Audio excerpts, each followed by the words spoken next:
સ્વામિનારાયણ સ્વામિનારાયણ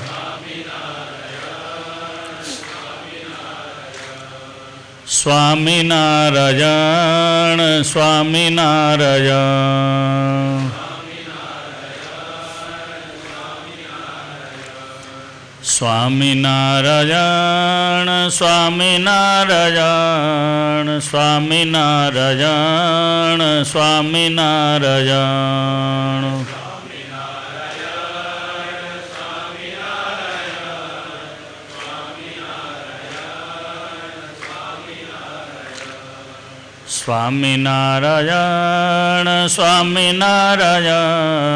સ્વામિનારાયણ સ્વામિનારાયણ સ્વામિનારાયણ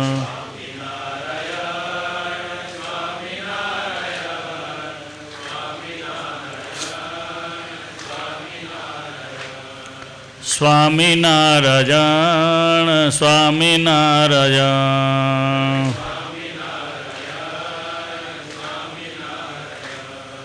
સ્વામિનારાયણ સ્વામિનારાયણ સ્વામિનારાયણ ભગવાન અક્ષર નિવાસી હરિહર સ્વામી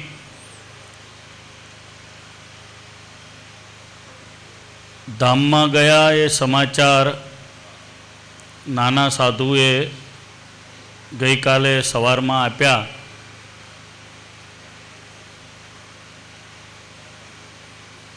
પછી શાસ્ત્રી સ્વામી હરિપ્રસાદ દાસજી સાથે અમેરિકા વાત થઈ.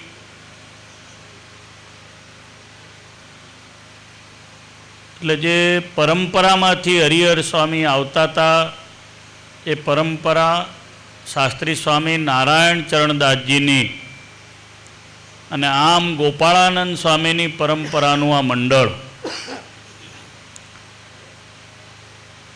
ગઢડા દેશમાં સક્રિય અને મંદિરમાં રહીને સેવા કરતું મંડળ એ પૈકીના હરિહર સ્વામી ગણાય. પૂજ્ય ઘનશ્યામ સ્વામી ઘણા વર્ષો સુધી ગઢડા રહ્યા, સેવા કરી. પક્ષની દ્રષ્ટિએ દેવપક્ષમાં ઘણા વર્ષો સુધી સેવા કરી.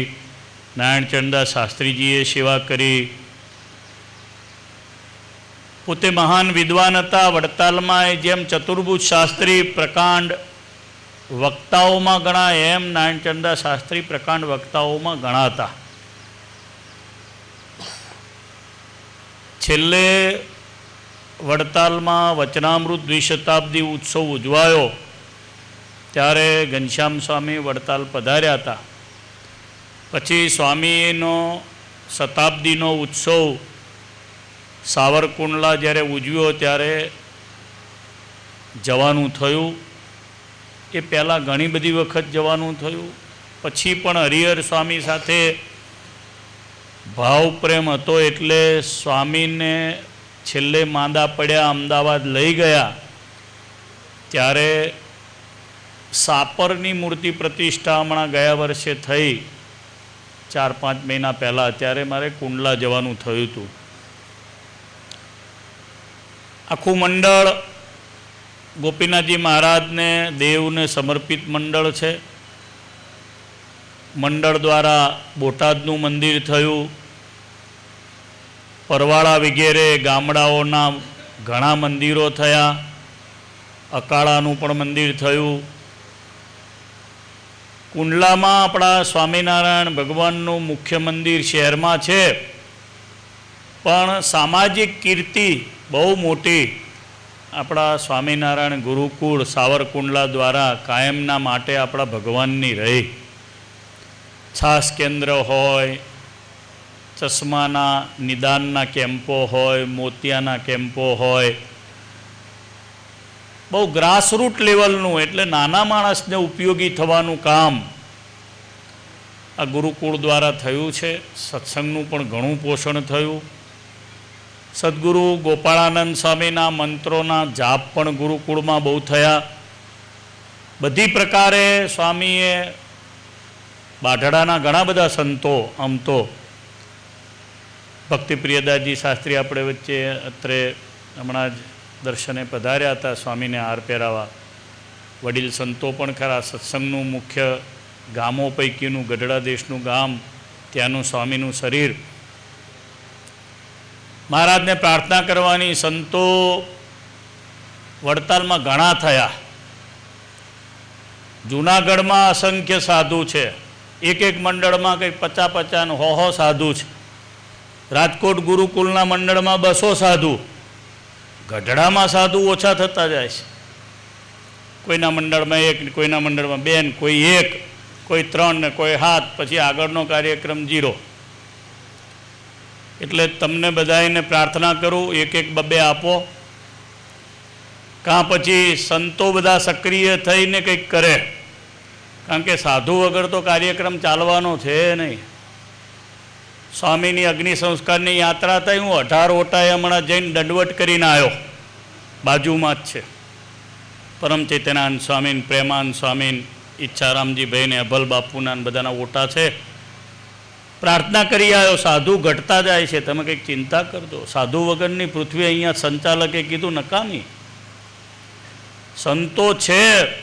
આપણા સંપ્રદાયનો એવો પાછો રૂલ્સ નથી કે ફરજિયાત સાધુ થવું જ પડે એમ. અમુક સંપ્રદાયોમાં એવા રૂલ્સ છે, જેમ બૌદ્ધ સાધુઓમાં રૂલ્સ છે. બુદ્ધત્વને જે સ્વીકારે અમુક દેશમાં તેને ફરજિયાત સાધુ થવું પડે. મોટા મોટા દેશ છે, રાજાએ સાધુ થવું પડે. એટલીસ્ટ 6 મહિના તો એને રહેવું જ પડે. પછી જેટલો કાર્યક્રમ ચાલ્યો એટલો ખરો, પણ સાધુ થવું પડે. જેમ થાઈલેન્ડમાં તમે જાઓ તો ત્યાં ફરજિયાત કિંગનો છોકરો, એના પરિવારજનો બધાએ સાધુ થવાનું. એ આના કરતાં 3-3 આપણા મંદિરો કરતાં 10-10 ઘણા મોટા મઠો હોય, અને એમાં એક હાથે 5-5 હજાર સાધુ રહેતા હોય, 2-2 હજાર સાધુ રહેતા હોય, 1000 સાધુ રહેતા હોય, 500 સાધુ રહેતા હોય. આપણા ભગવાન સ્વામિનારાયણ પધાર્યા ત્યારે હજારોની સંખ્યામાં અહીં ગઢડે સંતો રહ્યા છે. 2-2 હજાર, 1000, 500 તો આમ સહેજે લખ્યા છે. મહારાજને અંતઃકરણપૂર્વક પ્રાર્થના કરું કે સંતોની સંખ્યા વધે, મંડળમાં પણ વધે. સ્વામીમાં જે ભગવાનને રાજી કરવાના કીર્તન ગાઈને ભગવાનને રાજી કરવાના સદ્ગુણ હતા એ આપણા બધામાં આવે. સ્વામીને મારી સાથે પ્રેમ હતો. બહુ સાચી વાત કરી. ગાયોની ખૂબ સારી સેવા કરતા. હું વહેલો એકવાર એમની સહીઓ કરાવવા માટે ગયો, ઘણા વર્ષો પહેલાં, 2001-2ની સાલમાં. ત્યારે ગૌશાળામાં હતા. હું ધર્મવિહારી શાસ્ત્રીજી બે ગયા હતા. તો અમે બે ત્યાં ગૌશાળાએ ગયા હતા. બીજા રોડે છે કુંડલાથી, હા બસ એ રોડે ત્યાં જતા જમણા હાથે ગૌશાળા છે. ભગવાનને પ્રાર્થના કરું, ઘણા બધા હરિભક્તો આ ગુરુકુળ સાથે જોડાયેલા, ખાસ કરીને કચ્છનો બહુ મોટો સમાજ જોડાયેલો. પહેલાં કચ્છના હરિભક્તો, એના છોકરાઓ સાવરકુંડલા ગુરુકુળમાં ખૂબ ભણ્યા છે, ને આપણા સૌરાષ્ટ્રના તો ઘણા બધા. પાયારૂપ સત્સંગના એક પિલર રૂપ આ મંડળ છે. એમાં સંતોની સંખ્યા વધે, સ્વામીના સદ્ગુણો આપણા બધામાં આવે. તમે બધા હરિભક્તો અને સંતોના નિમિત્તે દર્શન થયા. કારણ કે હમણાં હરિનારાયણ સ્વામી ધામમાં ગયા તો જૂનાગઢ અમે ગયા તો 248 જેટલા સંતો હતા. મેં અત્યારે ગણ્યા 70 છીએ આપણે. આવું કંઈક ઉત્સવ હોય, સમયો હોય ને આવું કોઈ ધામમાં જાય ત્યારે બધા આપણી નાતના દર્શન થાય. બાકી તો બહુ અઘરો કાર્યક્રમ. એટલે સંતોના દર્શન થયા. નિમિત્તે ભજન થયું. ભગવાને પ્રાર્થના કરું ફરી એકવાર, સ્વામીમાં રહેલા સદ્ગુણો આપણા સૌમાં આવે એવી ભગવાન સ્વામિનારાયણ આપણા પર કૃપા કરે અને સ્વામીને પોતાના ધામનું સુખ આપે. જય સ્વામિનારાયણ.